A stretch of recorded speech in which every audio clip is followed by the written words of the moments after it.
Hello everyone, good morning, good evening, good afternoon. जब भी आप ये लेक्चर देख रहे हैं, कैसे हैं आप लोग? I hope you are doing great. तो हम लोग अपने सीरीज कर रहे थे जहां पे हम electric charges and field chapter पढ़ रहे थे, और उसके अंदर हमने लास्ट टॉपिक जो था वो गॉस थ्योरम डिस्कस किया था।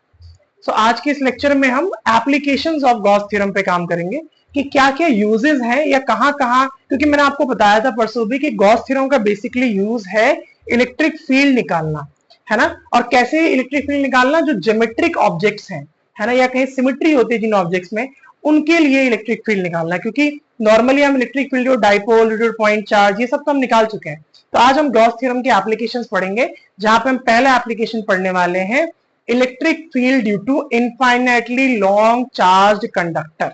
ठीक है, तो आज का हमारा टॉपिक है इलेक्ट्रिक फील्ड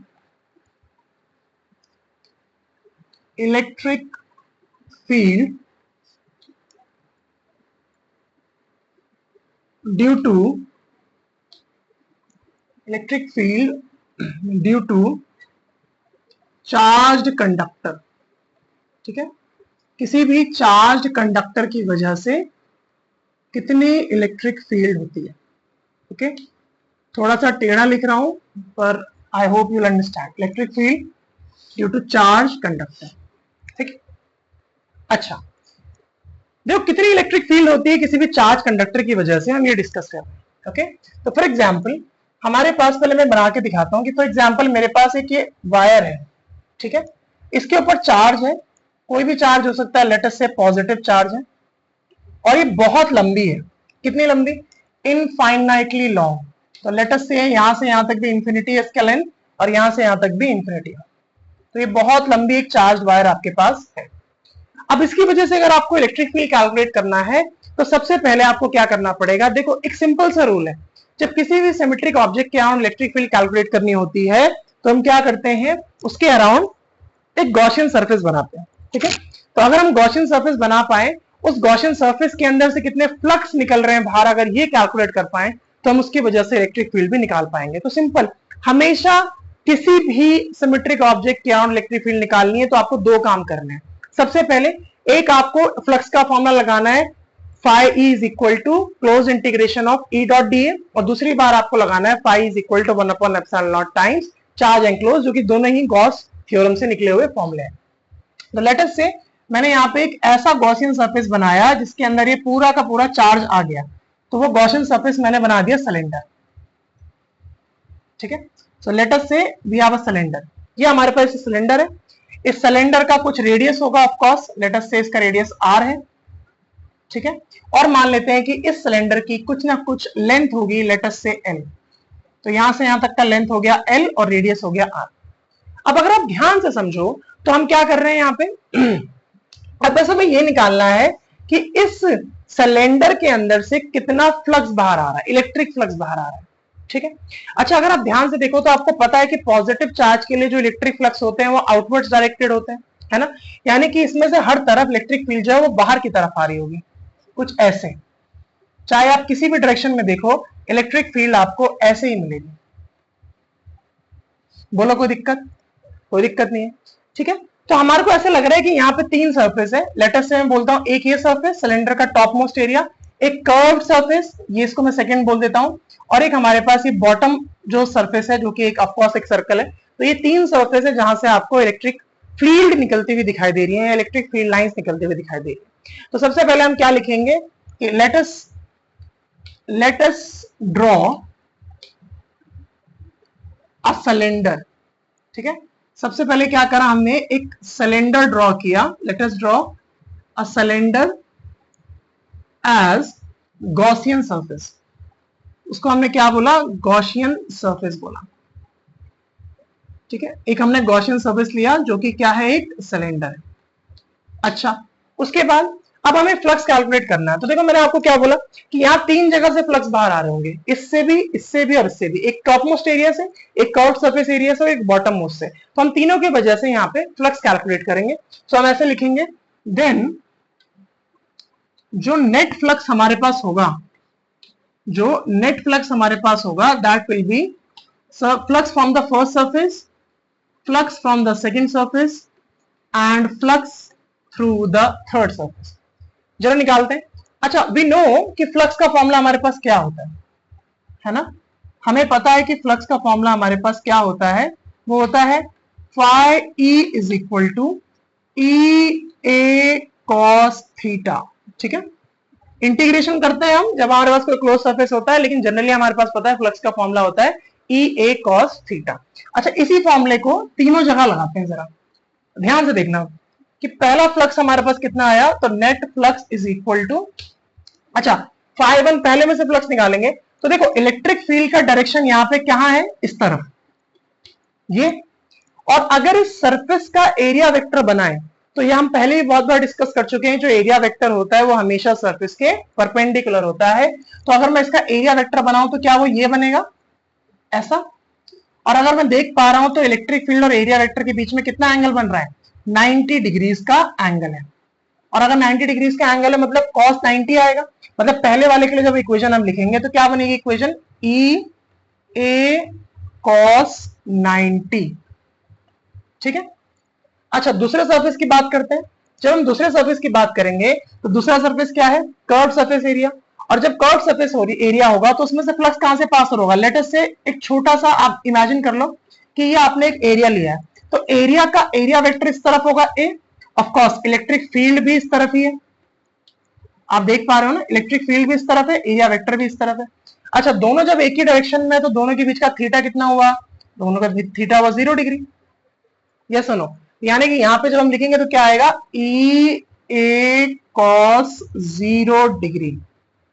ठीक है, एंड फाइनली नीचे वाले सरफेस पे तो आप देखो इसमें इलेक्ट्रिक फील्ड का डायरेक्शन तो ये है, लेकिन अगर इसका एरिया वेक्टर बनाएंगे तो कहां बनेगा, नीचे की तरफ, है ना। और अगर एरिया वेक्टर यहां की तरफ बन रहा है तो दोनों के बीच में थीटा कितना है, मेरे ख्याल से 90 डिग्रीज। यानी कि तीसरे वाले के लिए अगर फ्लक्स लिखना चाहेंगे तो क्या बन जाएगा, ई ए कॉस 90। ठीक है, अब आपको पता है cos 90 कितना होता है, cos 90 बाई 0 होता है, सबको पता है। तो अगर cos 90 0 है तो ये वाली टर्म 0, 0 इंटू एनीथिंग 0, मतलब ये वाली टर्म खत्म हो गई, this will tend to 0, similarly this will also tend to 0। ठीक है, अब यहाँ cos 0 कितना हुआ, 1, आपको पता है इसकी न्यूमेरिकल वैल्यू, cos 0 1 हुआ, 1 इंटू ई ए, मतलब ई ए हो गया, मतलब यहां से जो हमारा नेट इलेक्ट्रिक फ्लक्स निकल के आया उसकी वैल्यू आई ई ए। तो लेट अस से मैं इसको फर्स्ट इक्वेशन बोल के छोड़ देता हूं। अच्छा देखो, एक बार तो फ्लक्स हमने यहां से निकाला, मैंने आपको वीडियो के स्टार्टिंग में बताया कि एक बार फ्लक्स निकालना है ए कॉस थीटा से या close integration of E dot D से, और दूसरी बार लगाना है गॉस थ्योरम से। तो जरा दूसरी बार जरा गॉस थ्योरम लगाते हैं। तो मैं कहां पे लगाऊं, यहां लगा दूं गॉस थ्योरम, चलो ये लगा देते हैं। ठीक है, तो अगली बार हम क्या करेंगे, यूजिंग गॉस थ्योरम।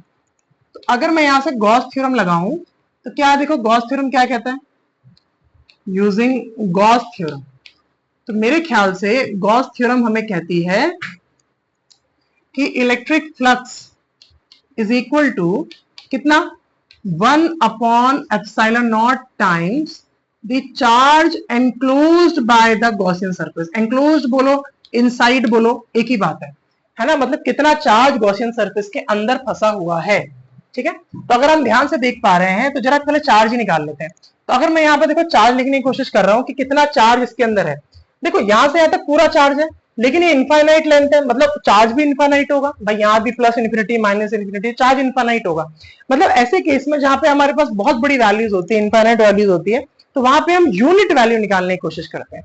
मतलब हम यहाँ पे ये निकालेंगे कि एक यूनिट लेंथ के अंदर कितना चार्ज है। अब आप कितना भी लेंथ ले लो, 1 सेंटीमीटर, 1 मीटर, 100 मीटर, 1 किलोमीटर, लेकिन वो फाइनाइट होगा। यानी कि आप यूनिट लेंथ के अंदर निकालो कितना चार्ज है, तो बस आपको ये निकालना है कि कितना चार्ज है, ठीक है, एक यूनिट लेंथ के अंदर, चार्ज पर यूनिट लेंथ। और इसको हम रिप्रेजेंट करते हैं सिंबल लैम्डा से। ठीक है, इसको हम रिप्रेजेंट करते हैं सिंबल लैम्डा से, और इस लैम्डा को हम कहते हैं लीनियर चार्ज डेंसिटी। ठीक है, लीनियर थोड़ी प्रॉब्लम हो रही है लिखने में, लीनियर चार्ज डेंसिटी। ठीक है, इसको हम कहते हैं लीनियर चार्ज डेंसिटी। ओके, इसे हम कहते हैं लीनियर चार्ज डेंसिटी। अच्छा, अगर यहां से मान लो मैं Q के लिए फॉर्मूला बनाऊं तो क्या बनेगा, मेरे ख्याल से अगर Q के लिए बनाऊंगा तो ऐसा लग रहा है कि लैम्डा के साथ L मल्टीप्लाई हो जाएगा, मतलब Q कितना हो जाएगा, लैम्डा L। तो यहाँ Q की वैल्यू कितनी आ गई, लैम्डा एल। तो यहां से अब देखो कितना चार्ज एंक्लोज्ड है सरफेस के अंदर, लैम्डा एल। तो यहाँ पे हम क्यू एंक्लोज की जगह क्या रख देंगे, लैम्डा एल। तो phi is equal to 1 upon epsilon naught times lambda L हो जाएगा। ये हमारी हो गई सेकंड इक्वेशन। अब आपको कुछ नहीं करना, बस फर्स्ट और सेकंड इक्वेशन को कंपेयर करना है। क्यों, देखो ये भी फ्लक्स है, ये भी फ्लक्स है, तो आपको टोटल इनको कंपेयर करना है बस। तो आप कहोगे on comparing 1 and 2, so on comparing equation 1 and 2, तो अगर आप 1 और 2 इक्वेशन को कंपेयर कर दोगे तो क्या मिलेगा, देखो वहां से आपके पास क्या दिख रहा है, देखो क्या बचा है, ई, और यहां से क्या बचा है आपके पास, यहां से बचा है lambda L upon epsilon not. ठीक है, अच्छा यहाँ जो एरिया था, एरिया तो हमने लिया ही नहीं, चाहो तो उसको आप ऐसे खोल के भी लिख सकते थे ना एक स्टेप और, कि net flux is equal to E times area. कौन सा एरिया, यहाँ पे एरिया तो हमने कर्व सरफेस का लिया था ना, और curve surface area of a cylinder कितना होता है, 2 पाई आर एच। तो यहाँ पे क्या लगा सकते हो आप, 2 पाई आर, आर यहाँ का रेडियस हो गया, हमने आर माना था, और एच, एच हाइट होती थी, लेकिन इस बार हाइट को हमने क्या माना हुआ है, एल, तो ये 2 पाई आर एल। तो यहाँ पे फ्लक्स की जगह E into 2 pi r L भी रख सकते, तो यहाँ भी वही वैल्यू रखूंगा मैं, है ना। तो यहाँ कितना हो गया, E is equal to E into sorry 2 pi r L is equal to lambda L upon epsilon naught. अब यहाँ एल से एल कैंसिल हो गया, फाइनली 2 पाई आर यहाँ डिवाइड में चला गया, तो अल्टीमेटली जो हमारा इलेक्ट्रिक फील्ड का फॉर्मूला बना वो कितना बना, E is equal to lambda upon 2 pi epsilon naught r. ठीक है, well lambda stands for linear charge density and r stands for radius of this Gaussian surface. बाकी 2 पाई और एप्सिलॉन नॉट तो कांस्टेंट है। यहां से हमें देख के ये भी साफ पता लग रहा है कि जो इलेक्ट्रिक फील्ड है वो रेडियस के कैसे है, इनवर्सली प्रोपोर्शनल है। तो अगर आपको इसका ग्राफ बनाना होगा तो ग्राफ भी कुछ ऐसा बन जाएगा। ठीक है, अब आप देखो यहाँ पे, और कोई डाउट है तो बताओ। बहुत इजी डेरिवेशन, लेकिन एग्जाम में डेफिनेटली 3 एप्लीकेशन हमारे सिलेबस में है, तो एग्जाम में एक एप्लीकेशन आने के ऑलमोस्ट 100% चांसेस होते हैं, हर साल एग्जाम में आता है।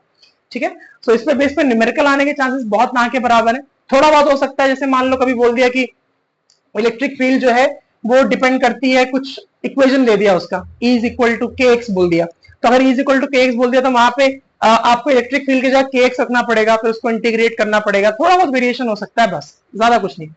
तो ये आपका पहला एप्लीकेशन है, electric field due to charge conductor infinite length का। ठीक है, due to infinite charge conductor. ठीक है, ये लिखना भूल गया था मैं, due to infinite charge conductor. Okay, तो बस इसमें इतना ही है, तो पढ़ाई करते रहिए। All the very best.